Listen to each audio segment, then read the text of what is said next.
नमस्कार, DD news में आपका स्वागत है। मैं हूं चंद्रशेखर जोशी और आइए सबसे पहले आपको दिखाते हैं इस वक्त की हेडलाइंस।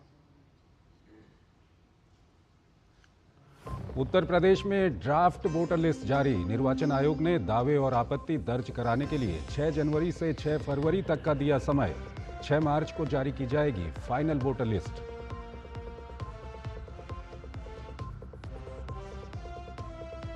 जेएनयू ने पीएम मोदी और केंद्रीय मंत्री अमित शाह के खिलाफ भड़काऊ नारे लगाने के लिए प्राथमिकी दर्ज करने का किया अनुरोध।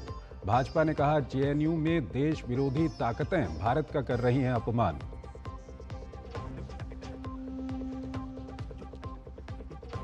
तमिलनाडु की स्टालिन सरकार को झटका। मद्रास हाईकोर्ट ने तिरुपरनकुंद्रम पहाड़ी पर कार्तिकेय दीपक जलाने का दिया आदेश। भाजपा ने फैसले का किया स्वागत, कहा भक्तों को मिला न्याय।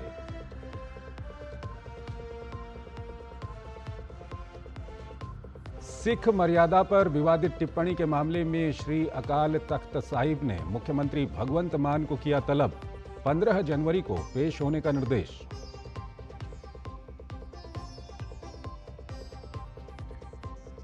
और बांग्लादेश में नहीं थम रहा हिंदुओं पर अत्याचार। एक और हिंदू व्यापारी की बेरहमी से हत्या। वहीं एक विधवा महिला के साथ किया गया सामूहिक दुष्कर्म।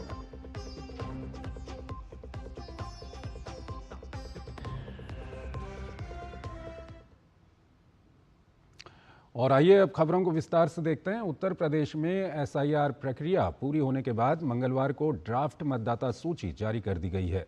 अब मतदाता चुनाव आयोग की वेबसाइट पर जाकर ड्राफ्ट मतदाता सूची में अपना नाम देख सकते हैं। राज्य के मुख्य निर्वाचन अधिकारी नवदीप रिणवा ने बताया कि प्रदेश में 12.55 करोड़ मतदाता हैं।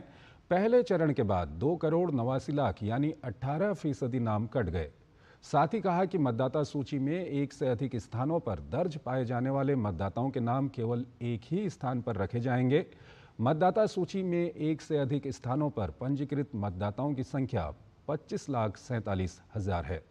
6 जनवरी से दावे आपत्तियां की जा सकती हैं, यानी जिनके भी नाम पहली ड्राफ्ट सूची में नहीं हैं वो 6 फरवरी तक फॉर्म 6 भरकर जमा कर सकते हैं। और इस खबर पर हम बात करें उससे पहले आपको बताते हैं कि क्या कुछ वहां पर कहा गया। गणना पत्र जो हमारे पास आए वो थे लगभग 12 करोड़ 55 लाख। तो जो बचे जिनके साइन करके नहीं आए वो 18.70% है। मृतक मतदाता 46.23 लाख 46.23 लाख मतदाता सूची में एक से अधिक स्थानों पर पंजीकृत पाए गए। ऐसे 25.47 लाख 25.47 लाख वोटर्स थे। कुल मिलाकर जो अनकलेक्टेबल था, जिनका नाम ड्राफ्ट वोटर लिस्ट में नहीं आया, वो 2.89 करोड़ या 18.70%, 18.70%। हमारे संवाददाता विकास सिंह हमारे साथ जुड़ रहे हैं लखनऊ से, उनसे हम बातचीत करेंगे। विकास, ये जो ड्राफ्ट मतदाता सूची जारी की गई है, क्या कुछ मुख्य तौर पर बदलाव देखे जा रहे हैं इसमें? जी बिल्कुल, इस मतदाता सूची में जो सबसे बड़ी बात है जो आज जारी की गई है, 2 करोड़ 89 लाख नाम हटे हैं सूची से। 12 करोड़ 55 लाख मतदाता बचे हैं जिनका नाम जारी किया गया है। और टोटल अगर बात करें, जब यह एसआईआर कार्यक्रम चालू किया गया था उस समय पर 15 करोड़ 44 लाख मतदाता थे उस सूची में। तो इतनी बड़ी संख्या में जो मतदाता हटे हैं उनके बारे में भी आज विस्तार से जानकारी दी गई कि तकरीबन 2 करोड़ से ज्यादा मतदाता ऐसे थे जो यहां से परमानेंटली स्थान शिफ्ट कर गए थे उत्तर प्रदेश से, और साथ साथ 46 लाख के आसपास लोग मृतक पाए गए और 25% ऐसे हैं जिनका अशुद्ध या एक से ज्यादा जगहों पर नाम दर्ज था। अब लेकिन ये मतदाता जो सूची जारी की गई है, ये ड्राफ्ट जारी किया गया है, इस पर अब आज से लेकर अगली 6 फरवरी तक आपत्ति दर्ज करा सकते हैं। अगर किसी को लगता है, जाके वो ऑनलाइन अपना एपिक नंबर डालेगा, देख लेगा, उसको अगर वहां पर कोई असुविधा महसूस होती है, दिक्कत या कोई कमी महसूस होती है, तो वो ऑनलाइन अपनी फॉर्म भर सकता है या अथवा फॉर्म डाउनलोड करके स्थानीय स्तर पर अपने बीएलओ को दे सकता है। तहसील स्तर पर कार्यालय बनाया गया है निर्वाचन का, वहां पर दे सकता है। यानी किसी भी पात्र का, जो एसआईआर का कार्यक्रम चलाया गया था, ये सिर्फ इसलिए चलाया गया था कि इसमें पात्र लोग ही शामिल रहें, एक से अधिक मतदाता ना रहे, इस बात के लिए कहा गया था और वो कहीं ना कहीं जमीन पर दिखाई पड़ रहा है। क्योंकि हमने देखा था उत्तर प्रदेश में तक 15 दिन का अतिरिक्त समय भी दिया गया था इसको लेकर, आबादी को देखते हुए, काम को देखते हुए। तो इस दौर में निर्वाचन आयोग ने बताया कि तकरीबन 9 लाख मतदाता और जोड़े गए थे और साथ ही साथ जो 81% से ज्यादा सूचियों का मिलान हुआ था 2003 की अगर सूची के मिलान करते हैं तो जो 18% बचे हुए मतदाता हैं, अगर उनमें से कोई आपत्ति दाखिल करना चाहता है तो वो कर सकता है। और साथ साथ कुछ लोगों को नोटिस भेजे जाएंगे जिनके फॉर्म निकाले गए थे कि वो आखिर वहां पर क्यों नहीं है, क्या शुद्धि है। नाम जुड़वाने की प्रक्रिया अभी जारी रहेगी। उन्होंने बताया इस पूरे कार्यक्रम के दौरान, SIR के दौरान तमाम राजनीतिक दलों के साथ कई बड़ी बैठकें हुई। पूरे 75 जनपदों में जो RO हैं उनके साथ बैठक हुई, साथ साथ यहाँ मुख्यालय पर भी बैठक हुई। राजनीतिक दलों से पूरा सहयोग मांगा गया। इसमें तकरीबन 5 लाख से ज्यादा BLA राजनीतिक पार्टियों ने नियुक्त किए थे हर बूथ लेवल पर। तो राजनीतिक दलों ने भी इस पूरे प्रक्रिया में सहयोग किया यहाँ पर। और जब मतदाता सूची में आगे अब 1 माह का समय है, इसमें अगर कोई नाम जुड़वाना चाहता है तो अपना जुड़वा सकता है। 1 जनवरी 2026 तक अगर कोई नए मतदाता है वो भी फॉर्म 6 भरकर अपना नाम जुड़वा सकता है। और आने वाले समय में चूंकि अभी 1 अक्टूबर 2026 तक भी मतदाता अगर हो रहा है 18 वर्ष का मतदान देने लायक, उसकी उम्र हो रही है 18 वर्ष की, पात्र हो रहा है, तो वो भी भर सकता है। लेकिन उसका नाम अभी 6 मार्च को जारी नहीं होगा, वो अगली प्रकाशन सूची में जारी किया जाएगा। तो ये पूरा कार्यक्रम जिस मकसद से किया गया था वो जमीन पर उतरता हुआ नजर आ रहा है। तमाम सारी बड़ी संख्या ये कटे हुए नाम दर्शा रहे हैं। 2 करोड़ 89 लाख लोग नाम हटे हैं। तो ये कितनी बड़ी अशुद्धि थी इस मतदाता सूची में, जिसको आप देख के समझ सकते हैं कि कहीं ना कहीं ये उन पात्र मतदाताओं के साथ गलत हो रहा था। अब वो तमाम सारे पात्र मतदाता ही जुड़ेंगे। लोकतंत्र में जो मत का अधिकार होता है, हर व्यक्ति का अधिकार होता है, लेकिन एक जगह से देने का अधिकार होता है। अलग अलग जगहों पर वो यहाँ भी डाले, दूसरे जनपद में डाल दे, दूसरे प्रांत में डाल दे।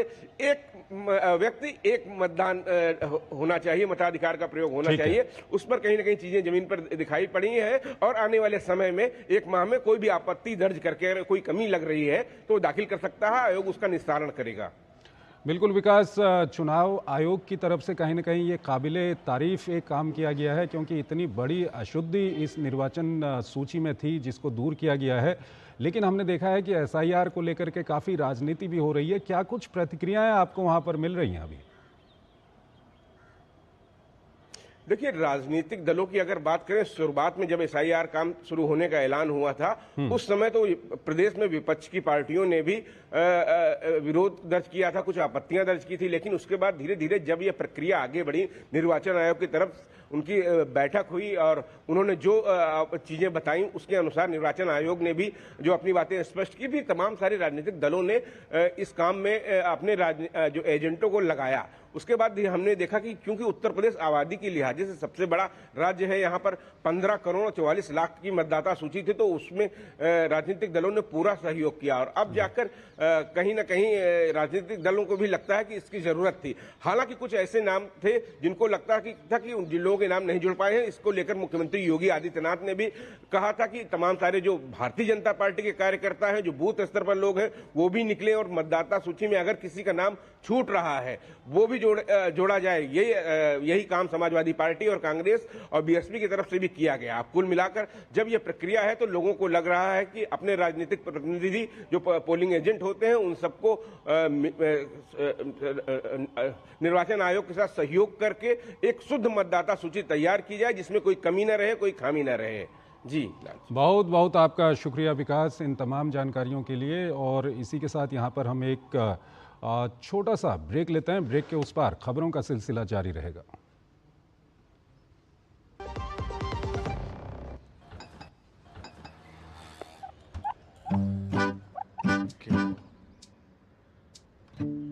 मेरा बेटा ईशान डॉक्टर बनेगा, डॉक्टर। मेरा ईशान तो साइंटिस्ट बनेगा। अब ये ईशान क्या बनेगा? ईशान कुछ भी बने, उसके साथ हमेशा है LIC की अमृत बाल चिल्ड्रन पॉलिसी। बड़े सपनों का रखे ख्याल। मेरी पसंद, मेरी पसंद, मेरी पसंद, मेरी पसंद। हमारी पसंद। हम सबकी पसंद। मजबूत देश का मजबूत सरिया हो गया स्टील। स्वागत है आपका। ब्रेक के बाद जेएनयू प्रशासन ने दिल्ली पुलिस के वसंत कुंज पुलिस स्टेशन के एसएचओ को पत्र लिखकर कल जेएनयू के साबरमती हॉस्टल के बाहर प्रधानमंत्री के खिलाफ आपत्तिजनक और भड़काऊ नारे लगाए जाने के संबंध में एफआईआर दर्ज करने का अनुरोध किया है। पत्र में कहा गया है, इस तरह के नारे लोकतांत्रिक असहमति की भावना के सर्वथा विपरीत हैं, जेएनयू की आचार संहिता का उल्लंघन करते हैं और सार्वजनिक व्यवस्था, परिसर की सौहार्दपूर्ण व्यवस्था और विश्वविद्यालय के सुरक्षा एवं संरक्षा वातावरण को गंभीर रूप से बाधित करने की क्षमता रखते हैं। लगाए गए नारे स्पष्ट रूप से सुनाई दे रहे थे, जानबूझकर और बार बार लगाए गए, जिससे ये संकेत मिलता है कि ये कोई स्वस्फूर्त या अनजाने में की गई अभिव्यक्ति नहीं, बल्कि जानबूझकर और सचेत रूप से किया गया कदाचार था। ये कृत्य संस्थागत अनुशासन, सभ्य संवाद के स्थापित मानदंडों और विश्वविद्यालय परिसर के शांतिपूर्ण शैक्षणिक चरित्र के प्रति जानबूझकर की गई अवहेलना को दर्शाते हैं। तो जेएनयू प्रशासन ने कैंपस में आपत्तिजनक और भड़काऊ नारेबाजी की घटना को गंभीरता से लिया है। जेएनयू के रजिस्ट्रार की ओर से जारी बयान के मुताबिक यूनिवर्सिटी की सुरक्षा ब्रांच से कहा गया है कि वो पुलिस के साथ जांच में सहयोग करे। यूनिवर्सिटी के मुताबिक ये घटना जेएनयू आचार संहिता का उल्लंघन करती है। साथ ही ये घटना कैंपस के सौहार्दपूर्ण माहौल को बिगाड़ सकती है और यूनिवर्सिटी और देश की सुरक्षा में भी खलल डाल सकती है। जेएनयू प्रशासन ने सभी स्टेक होल्डर्स से आग्रह किया है कि वो इस प्रकार की गतिविधियों में शामिल होने से बचें और कैंपस में शांति और सौहार्दपूर्ण माहौल बनाने में सहयोग करें। इसका उल्लंघन करने पर दोषियों के खिलाफ नियमों के मुताबिक सख्त कार्रवाई की जाएगी। मद्रास हाईकोर्ट की मदुरई बेंच ने कार्तिकेय दीपम से जुड़े मामले में सिंगल बेंच के आदेश को बरकरार रखा है। अदालत ने सुनवाई के दौरान कहा कि कानून व्यवस्था और सार्वजनिक शांति से जुड़े मुद्दों के लिए सीधे तौर पर सरकार उत्तरदायी है। बेंच ने जोर देकर कहा कि सरकार को अपने फैसले राजनीतिक आधार पर नहीं लेने चाहिए। इसके साथ ही कोर्ट ने कहा है कि दीपथून उस स्थान पर स्थित है जो देव स्थानम की संपत्ति के अंतर्गत आता है। कोर्ट ने स्टालिन सरकार को नसीहत देते हुए कहा कि किसी भी विवाद को सुलझाते समय निष्पक्षता जरूरी है। सार्वजनिक शांति को प्रभावित करने वाले मुद्दों पर सरकार की भूमिका अहम होती है और उसे राजनीति से ऊपर उठकर काम करना चाहिए। एकल न्यायाधीश के पिछले आदेश को सही ठहराते हुए कोर्ट ने प्रशासन को अपनी जिम्मेदारियों के प्रति सचेत किया। The Honorable Division Bench has said that the lighting of lamp is a must and it has to be lit at the top of the Tripuragundaram hill. And they have said the HRNC authorities and the temple administration are duty bound to light the lamp. That is what the Honorable Division Bench has held in the first line. And then they have also said that the lighting of lamp should be done by the Devasthanam or the temple authorities alone and no public should be allowed. That is the main thing that I have recorded. And further, the court have come down heavily on the government and they have said, as after the order of the land and single use have been passed, the act that has happened, it seemed to be mischievous. If the stand of the government that there could be a law and order problem be true, then it is obviously either a failure on the part of the state to maintain its law and order, or for the deliberate purpose for the state has taken a stand to support one religion. We are awaiting for the copy of the judgment. Bhajpa ने आज मद्रास उच्च न्यायालय की मदुरई खंडपीठ के दीपथून पर दीपक जलाने की अनुमति देने वाले फैसले का स्वागत किया। केंद्रीय मंत्री और भाजपा के तमिलनाडु चुनाव प्रभारी पीयूष गोयल ने कहा, तमिलनाडु की बेंच ने अहम फैसला दिया है।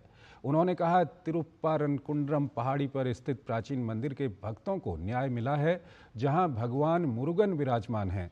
सदियों से वहां दीपक प्रज्वलित होता आ रहा है। अदालत ने स्थानीय लोगों की धार्मिक भावनाओं का सम्मान किया और दीप प्रज्वलन की अनुमति देने के निर्देश दिए। Honorable High Court of Tamil Nadu, in a division bench order today, has given justice to the devotees of this very, very old and ancient temple atop the Thiruparankundaram Hills, where Bhagwan Murugan resides, where for centuries now lamps have been lit in reverence of Lord Kartikeya, and for centuries now Hindu Dharam has celebrated the Lord and carried out this practice of lighting a lamp. वहीं तमिलनाडु की Stalin सरकार पर निशाना साधते हुए पीयूष गोयल ने कहा कि तमिलनाडु के मुख्यमंत्री और उनके पुत्र ने सनातन धर्म का अपमान किया है। राजनीति से प्रेरित होकर स्टालिन और उनके बेटे ने विवादास्पद बयानबाजी की है। Chief minister of Tamil Nadu Mr. M.K. Stalin, his son Mr. Udayanithi, and other senior leaders of the DMK have consistently berated, derided and attacked Sanatan Dharam. Akal Takht के जत्थेदार ज्ञानी कुलदीप सिंह ने पंजाब के मुख्यमंत्री भगवंत मान की विवादित टिप्पणी सिख मर्यादा पर उन्हें तलब किया। अकाल तख्त साहिब सचिवालय ने पंजाब के मुख्यमंत्री भगवंत मान को 15 जनवरी 2026 को सुबह 10 बजे सचिवालय के समक्ष उपस्थित होने का निर्देश दिया है। मुख्यमंत्री भगवंत मान ने तलब किए जाने पर प्रतिक्रिया देते हुए सोशल मीडिया पर लिखा कि वो श्री अकाल तख्त साहिब के आदेश का पूरा सम्मान करते हैं और वो नंगे पैरों से चलकर श्री अकाल तख्त साहिब के समक्ष पेश होंगे। श्री अकाल तख्त साहिब का कहना है कि मुख्यमंत्री भगवंत मान के कुछ बयान और सोशल मीडिया पर सामने आए वीडियो सिख मर्यादा, गुरु परंपरा और पंथक संस्थाओं की गरिमा के खिलाफ है। विशेष रूप से दसबंध, गुरु की गोलक और सिख रहत मर्यादा से जुड़े विषयों पर की गई टिप्पणियों को लेकर श्री अकाल तख्त ने मुख्यमंत्री को तलब करने का फैसला किया। मुख्यमंत्री भगवंत मान के शब्दों और आचरण को लेकर सिख समुदाय में गहरी नाराजगी है। लोगों का कहना है कि मुख्यमंत्री पद की गरिमा की आड़ लेकर धार्मिक भावनाओं को आहत करना जारी रखे हुए हैं। पंथक रवायतां दे मुताबिक ਇਹਦੇ ਤੇ सख्त तो सख्त कार्रवाई होगी, क्योंकि असीं गुरु साहब की बेअदबी, अपने शहीदां की बेअदबी ये सहन नहीं कर सकते। इस करके असीं फैसला किया, क्योंकि ये अकाल तख्त साहब नूं चुनौती दे रहा, रहत मर्यादा नूं चुनौती दे रहा। ਇਹਦੀਆਂ वीडियो इदां दी घूम रही आ। कोई आम बंदा सहज सुभाए गल कह रहा होवे तो कोई बंदा उन्होंने इग्नोर कर सकता भी कोई, पर एक मुख मंत्री स्टेट का वो वार वार अकाल तख्त साहब नूं चैलेंज करे, ਉਹਦੀ मर्यादा नूं चैलेंज करे और वो राज सत्ता की हैंकड़ दे विच कर रहा भी मैं राज सत्ता के बैठा मैं कुछ भी कर लूँगा। अकाल तख्त साहब की मान मर्यादा नूं कायम रखना साडा फर्ज आ, ਉਹਨੂੰ कायम रखांगे। ਇਹਦੇ ਲਈ ਅਸੀਂ फैसला किया। वहीं भाजपा प्रवक्ता आरपी सिंह ने कहा है कि श्री अकाल तख्त साहिब द्वारा पंजाब के मुख्यमंत्री भगवंत मान को तलब किया जाना कोई सामान्य मामला नहीं है। ये श्री अकाल तख्त साहिब की सर्वोच्चता और सिख रहत मर्यादा के प्रति उनके बार बार किए गए अपमान का एक असाधारण अभियोग है। उन्होंने कहा, जो मुख्यमंत्री धर्म का मजाक उड़ाए, सिख संस्थाओं को कमज़ोर करे और फिर अपने संवैधानिक पद की आड़ ले, वो पंजाब पर शासन करने के योग्य नहीं है। जयपुर में Rajasthan regional AI impact summit 2026 का आयोजन किया गया। इलेक्ट्रॉनिक्स और आईटी मंत्री अश्विनी वैष्णव ने समिट को संबोधित किया। इस दौरान उन्होंने आर्टिफिशियल इंटेलिजेंस को लेकर पीएम मोदी और केंद्र सरकार का विजन साझा किया। केंद्रीय मंत्री ने कहा कि हर व्यक्ति तक तकनीक पहुंचे, भारत में ही तकनीक का विकास हो और आत्मनिर्भर भारत के लक्ष्यों को पूरा करने के लिए एआई मिशन की संरचना की गई है। एआई को अच्छे से भारत में डेवलप करने के लिए, हमारे नागरिकों के उपयोग में लाने के लिए माननीय प्रधानमंत्री जी ने बहुत एक क्लियर विजन हम सबके सामने रखा। उसका पहला प्रिंसिपल है टेक्नोलॉजी को डेमोक्रेटाइज करना, यानी हर एक व्यक्ति को टेक्नोलॉजी की उपलब्धता हो, भारत में टेक्नोलॉजी डेवलप हो सके, आत्मनिर्भर भारत के टेक्नोलॉजी के गोल्स हम पूरे कर सके। इस पूरे प्रेरणादायी विजन को लेकर एआई मिशन ने और मंत्रालय ने कई अच्छे एक्सपर्ट्स के साथ बातचीत करने के बाद में एआई मिशन की रचना की थी। केंद्रीय मंत्री अश्विनी वैष्णव ने आगे कहा कि प्रधानमंत्री नरेंद्र मोदी के टेक्नोलॉजी डेमोक्रेटाइजेशन विजन के तहत देश में 38,000 जीपीयू की कॉमन एआई कंप्यूट सुविधा शुरू की गई है, जिससे छात्र, स्टार्टअप और शोधकर्ताओं को सीधा लाभ मिलेगा। एआई का जो जीपीयू होता है बहुत महंगा होता है, हर किसी के लिए खरीदना संभव नहीं है। अगर पश्चिमी देशों के तर्ज पर हम देखें तो वहां पे बड़ी कंपनियों को बेनिफिट हो रहा है, जो कि $3.5 $4 पर आवर एआई कंप्यूट की फैसिलिटी लोगों को किराए पे देते हैं। मोदी जी ने इसके विपरीत एक नई धारणा दी कि जन जन को ये कंप्यूट की सुविधा मिले, सबको सस्ते में ये कंप्यूट की सुविधा मिले, और विशेषकर जो छात्र हमारे हैं, जो हमारे स्टार्टअप्स हैं, हमारे नौजवान हैं और जो हमारे रिसर्च करने वाले साइंटिस्ट और इंजीनियर हैं, उन सबको बहुत कम दाम में अच्छी क्वालिटी की कंप्यूट फैसिलिटी मिले। इसीलिए कॉमन कंप्यूट फैसिलिटी के तहत 38,000 जीपीयू की सुविधा आज देश में सभी को उपलब्ध है। केंद्रीय शिक्षा मंत्री धर्मेंद्र प्रधान ने आज नई दिल्ली में 5 भारतीय भाषाओं की 55 पुस्तकों का विमोचन किया। ये पुस्तकें कन्नड़, तेलुगु, मलयालम, ओडिया और तमिल भाषाओं में प्रकाशित की गई हैं। भारत की भाषाई विरासत को आगे बढ़ाने और शास्त्रीय भाषाओं को सुदृढ़ करने की दिशा में ये एक महत्वपूर्ण पहल है।